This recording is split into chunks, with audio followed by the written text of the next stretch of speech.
Yeah, so I need to come up with a YouTube title for a video that I'm making right now. In fact, you're on camera. Do you want to say anything to the subscribers? Hey there, Johnny subscribers.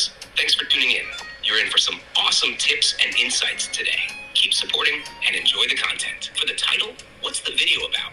I can help come up with something catchy. طيب اللي انتوا شفتوه ده جزء من الحاجات اللي انا استخدم فيها شات جي بي تي او استخدم فيها الذكاء الاصطناعي ان هو يطور الكونتنت بتاعي وان هو يعمل لي بلان للفيديوز بتاعتي على اليوتيوب شانل بتاعتي، يختار لي تايتل، يختار لي ثامبنيل، يختار لي ديسكريبشن، كل حاجه ليها علاقه بالشغل بتاعي.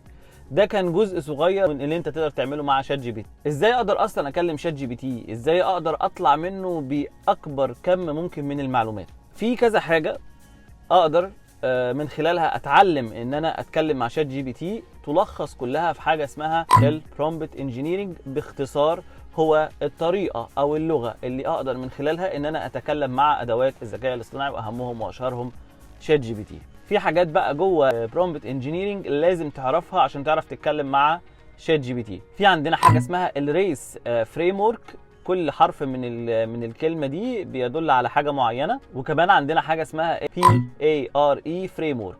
الحاجتين دول لازم تكون على درايه بيهم وعلى علم بيهم عشان تقدر ان انت تتكلم الصح مع الشات جي بي تي. طيب ايه هي الحاجات دي اصلا؟ الحاجات دي كلها هنتكلم عليها في الكورس اللي ان شاء الله هيبدا قريب، اللي هنتكلم فيه بكل تفصيل عن كل ما له علاقه بالاي اي او الذكاء الاصطناعي واستخدامه في السوشيال ميديا والديجيتال ماركتنج عشان تكسب فلوس اكتر وعشان تسوق لشغلك صح على السوشيال ميديا. لو مهتمين بان انتوا تحضروا الكورس ده وندردش مع بعض في الكورس ونتكلم على كل حاجه ليها علاقه بالديجيتال ماركتنج، هبقى متشرف قوي بحضوركم الكورس ده.